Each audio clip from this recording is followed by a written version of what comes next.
Tak asal tendang, vonis pencoretan Pratama Arhan dari Timnas Indonesia di tangan Shin Tae-yong. Namun sebelum masuk ke pembahasan ini jangan lupa subscribe dan aktifkan lonceng notifikasinya agar tidak ketinggalan berita terbaru dari channel ini. Asisten pelatih Timnas Indonesia, Nova Arianto, menjawab keresahan publik soal penurunan performa sejumlah pemain skuad Merah Putih, termasuk yang paling disorot ialah Pratama Arhan.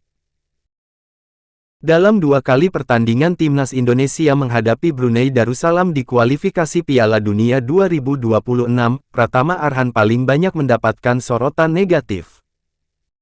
Beberapa kesalahan banyak dilakukan pemain milik klub Liga Jepang Tokyo Verdy tersebut.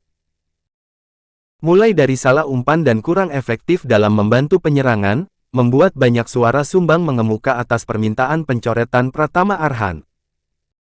Tak sendirian, beberapa nama pemain juga masuk dalam daftar list agar diistirahatkan oleh Shin Tae-yong.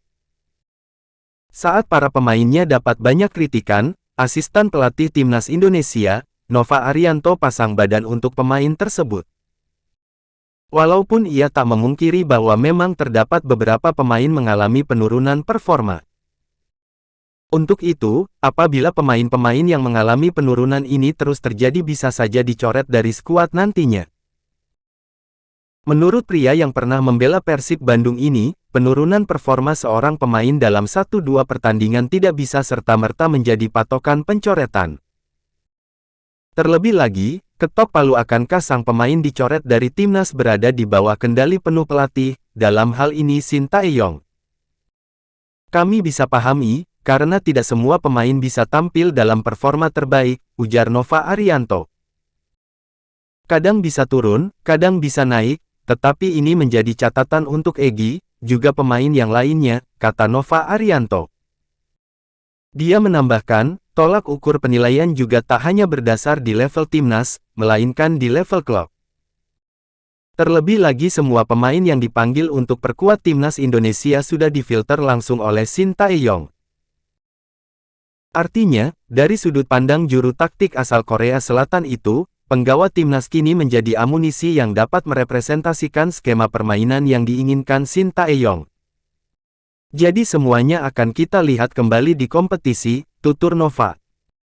Pemain yang akan dipanggil adalah pemain yang sesuai keinginan Coach Shin, tegasnya. Lebih lanjut, Nova menekankan bahwa untuk pemain-pemain ini tentu saja akan dipantau lebih lanjut di kompetisi. Sebab saat bersama klub juga menjadi salah satu penilaian dan tim yang dipanggil ke Timnas Indonesia sesuai dengan keinginan pelatih Timnas Indonesia. Selain Pratama Arhan, Egy Maulana Fikri juga disebut untuk diistirahatkan dari Timnas. Egy Maulana sebenarnya sudah mencetak gol ke gawang Brunei Darussalam pada pertemuan kedua kemarin. Akan tetapi, pemain Dewa United ini masih mendapat banyak kritikan dan dinilai kurang memberi kontribusi pada tim.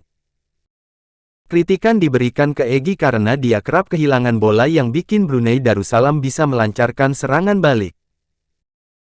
Terlepas dari itu, Timnas Indonesia juga bakal segera mempersiapkan diri untuk menghadapi kualifikasi Piala Asia 2026 zona Asia. Sebab tim Merah Putih telah melaju ke putaran kedua kualifikasi Piala Dunia 2026 zona Asia. Dalam ajang ini, Timnas Indonesia bergabung dalam grup F bersama Irak, Vietnam, dan Filipina. Para pemain muda sukses menjawab kepercayaan Shin Tae-yong di skuad Timnas Indonesia senior.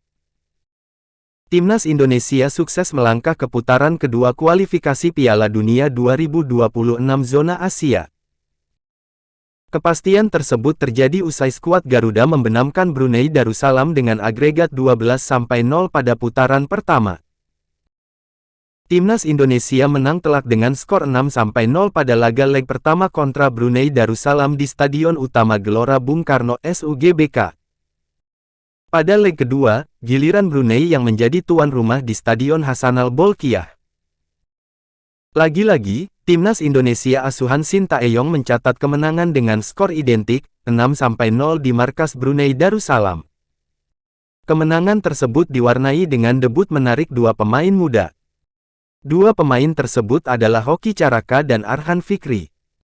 Sebenarnya masih ada satu nama pemain muda lagi yang masuk skuad timnas Indonesia. Nama yang dimaksud adalah Zaki Ashraf. Namun pemain asal PSM Makassar tersebut belum mendapatkan kesempatan untuk debut. Khusus untuk nama Hoki Caraka sendiri, dirinya tampil impresif pada 2 pertandingan lawan Brunei Darussalam. Selain mencatatkan debut sebagai starter, ia juga mencetak gol perdana untuk timnas Indonesia. Total, penyerang asal Gunung Kidul tersebut sukses mencatatkan 2 gol dan 1 assist dalam 2 laga lawan Brunei Darussalam. Sementara Arhan Fikri sendiri baru mencatatkan debut pada laga leg kedua lawan Brunei Darussalam sebagai pemain pengganti. Tentu, penampilan pemain muda mendapatkan sorotan dari seniornya di timnas Indonesia. Salah satunya adalah Mark Klok. Mark Klok sendiri memuji performa para pemain muda yang dipercaya tampil oleh Shin Tae-yong. Pemain andalan Persib Bandung tersebut juga mampu beradaptasi cepat sesuai skema yang diinginkan oleh Shin Tae-yong di skuad timnas Indonesia. Mungkin untuk pemain muda mereka adaptasi dengan timnas senior, ujar Mark Klok. Kalau saya lihat banyak pemain adaptasi dengan cepat, atmosfer sangat baik, chemistry cepat berjalan. Tidak banyak adaptasi karena gaya bermain Shin Tae-yong selalu sama. Cuma adaptasi dengan line up, formasi, dan lain-lain. Sejujurnya tidak banyak karena kita tahu gaya bermain dari pelatih, ujarnya.